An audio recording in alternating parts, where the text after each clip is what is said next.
Commençons. Quelle scène? Le poète et la mort. Encore le poète et la mort. Et le spectre vient, et tremblement, et regret, et la mort dit tout m'appartient.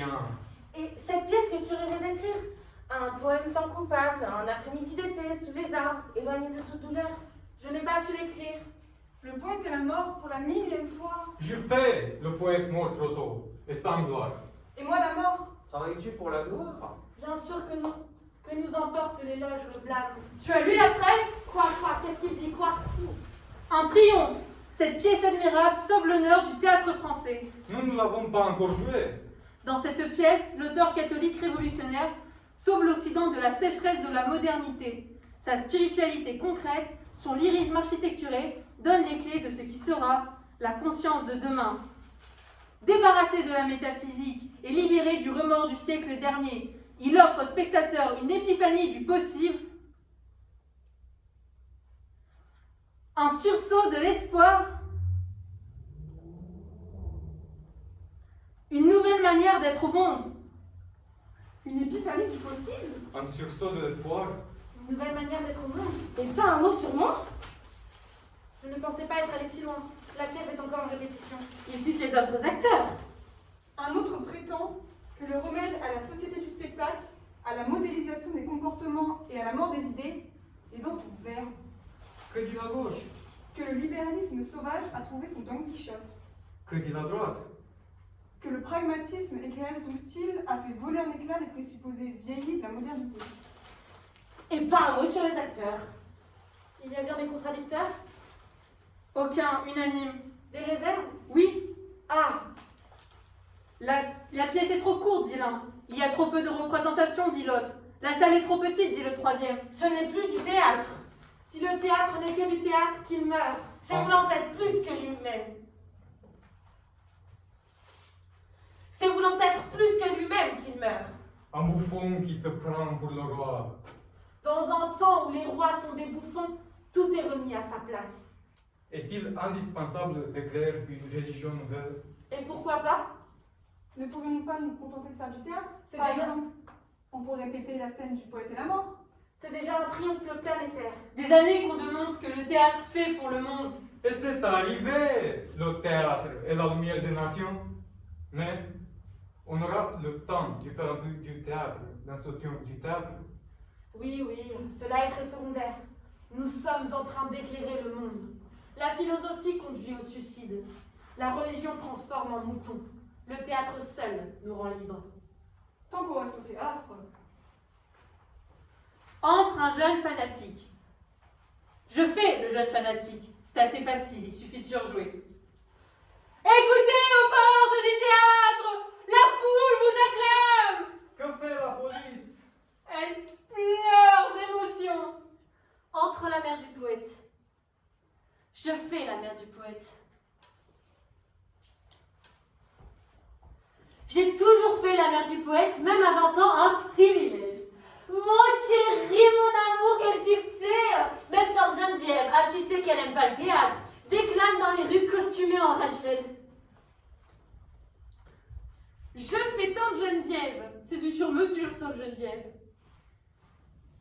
Ah, je me suis inscrite à un cours de théâtre. C'est Michel Faux qui en sera notre professeur.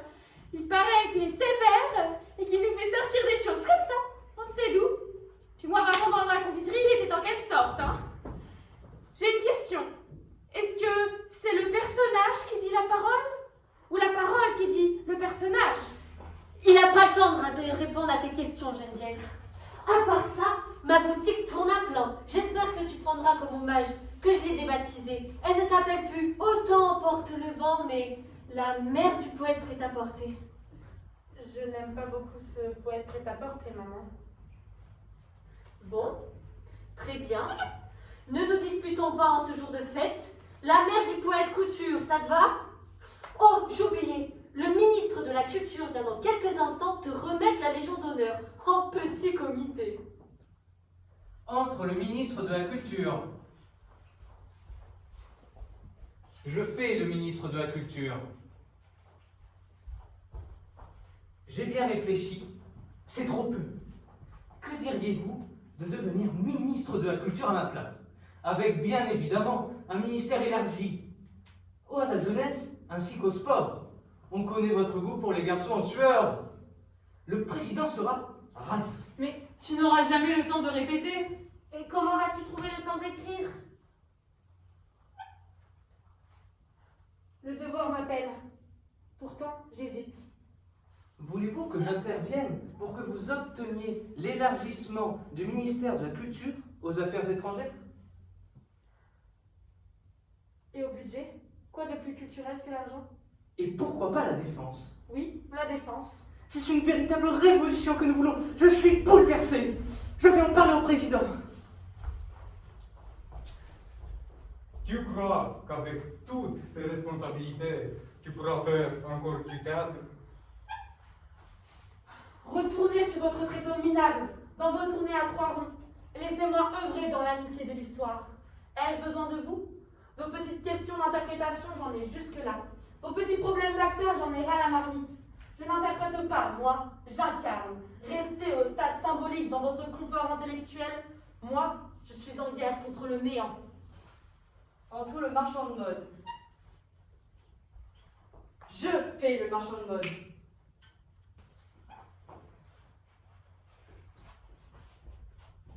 Vous êtes l'homme qui a sauvé la poésie, bravo, mais vous êtes plus encore. Si être à la mode, voilà le sommet de l'éthique, la mode c'est moi, et moi je me prosterne devant votre génie. Car non seulement vous êtes génial, à propos, où en est le prix du Nobel? Le Nobel de littérature? Non, de la paix. Qu'est-ce que je disais? Oui, bon, vous avez sauvé l'Occident, bien. Mais surtout, vous êtes jeune et beau. Votre image vous précède comme les léopards dans le cortège de Dionysos. C'est joliment dit. C'est de vous. Oh, je veux un enfant de toi! Ah, je suis née pour donner ton enfant! Ah, je suis née pour donner naissance à un génie! Je le sais! Entre le maire de Paris. Je fais le maire de Paris. 1, 2, 1, 2. Les poètes. Le voilà, notre héros national. Les poètes aujourd'hui, grâce à vous, sont les rois de la cité. Nous avons décidé de vous élever une statue à la place de celle de Jeanne d'Arc. Une grande statue, tout en or et tout en larmes. Je pleure. Vous pleurez. De tristesse. Non, de joie. Vous ne trouvez pas qu'il y a trop de collèges, d'avenues, de théâtres qui portent le nom de Victor Hugo? J'ai proposé que votre nom remplace systématiquement le sien. Qu'en pensez-vous? J'accepte, mais par amour de la décentralisation. Venez, on inaugure la statue. Entre mon pire ennemi. Je fais mon pire ennemi. J'aime tellement votre travail. Permettez-moi de vous cirer les pompes et de quantitativement et qualitativement vous lécher le cul. J'ai écrit cette ode à votre égard, publié un compte d'auteur. J'y dis que vous, et vous seuls, contre tous, avez crié dans le désert. Comment refuser? Je fais la présidente de la République. Je dois montrer que sous le masque de la fonction se cache une femme. Vous avez sauvé la France, vous avez sauvé l'Europe, vous avez sauvé le monde. Quel est votre programme? Du théâtre et encore du théâtre. Comme je vous comprends. Moi-même, je ne crois plus qu'au théâtre. Mais qu'appelez-vous théâtre? Il n'y a pas de matière. Il n'y a que des images. Le théâtre est bien plus qu'un réservoir d'images. Mais le pouvoir n'est rien d'autre qu'une image. Le théâtre est l'art de voir la mort sans en mourir. Voilà le pouvoir suprême, assister à son propre enterrement. Allons-nous démasquer tous les masques? Non. Nous allons célébrer les masques. Rendre à ceux qui n'ont pas la parole le pouvoir de la métaphore. Nous allons démocratiser la métaphore. Nous allons métaphoriser la démocratie. Qu'allons-nous faire du pouvoir médiatique? L'éteindre et le ciel ne sera plus aveuglé. La politique n'est pas la gestion du réel, c'est le théâtre du désir. Ce que nous voulons n'est pas un constat d'impuissance, c'est l'orage du possible. Vous savez qu'après le théâtre, ma seule passion est la botanique. Eh bien, c'est par la botanique que je comprends l'essence du théâtre. J'ai une question.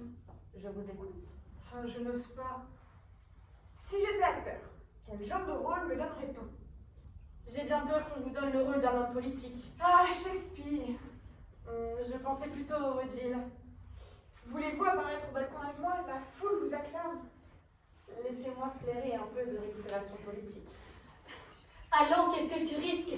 Tous ces hommes qui viennent mendier un peu de ta gloire, ce sont des pauvres.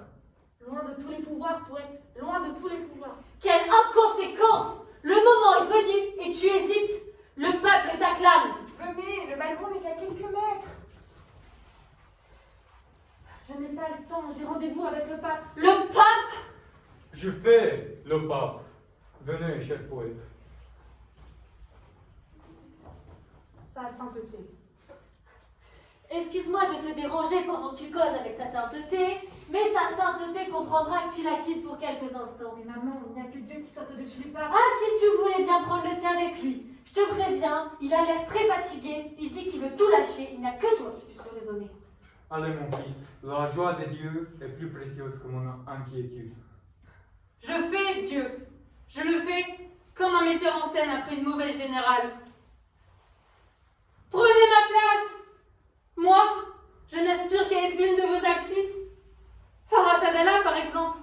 Quelle actrice étonnamment douée dans tous les registres. Elle amène le vaudeville au point de métaphysique. Prenez ma place. Je veux m'incarner. On est si seuls sans la douleur. Et pendant qu'il parle avec Dieu des mystères de l'interprétation, je donne un cours de théâtre à Tante Geneviève. Je fais le professeur.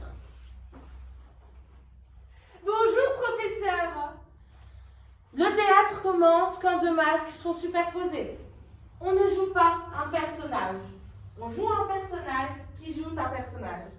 L'interprétation est impossible. Mais moi,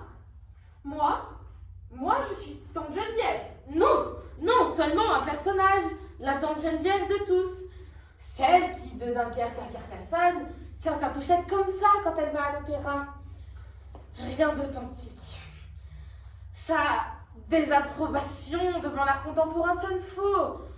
Son admiration pour les géraniums est feinte. Il n'y a pas de vérité, pas de sincérité, pas d'identité. Il n'y a que du jeu. C'est ça que moi, j'ai amené devant l'humanité ébahie sur la scène où je pense avec mes pieds. Tante Geneviève est un personnage qui joue un personnage que tout le monde pourrait jouer. Moi, par exemple, je pourrais moi-même jouer Tante Geneviève. Ah non, pas dans mon intimité de femme.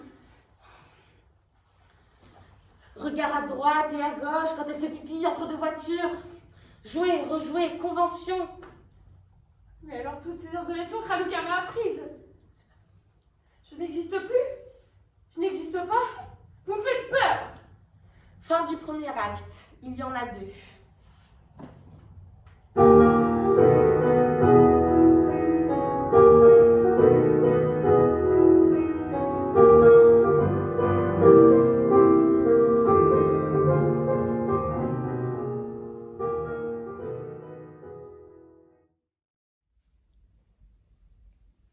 Nous sommes libres. Voilà l'horreur.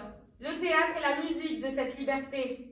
Les morts aiment le théâtre. Les spectres y sont les pères qui nous disent nos devoirs. Le théâtre est un narcisse qui ne tombe pas à l'eau. Le théâtre est l'ivresse du présent. Partout, la mort règne. Au théâtre, elle n'est qu'accessoiriste. La fin de parole est la différence entre le pauvre et le misérable. Le misérable est celui qui ne s'invente aucun théâtre. Le théâtre est au silence ce que le sel est à la mer.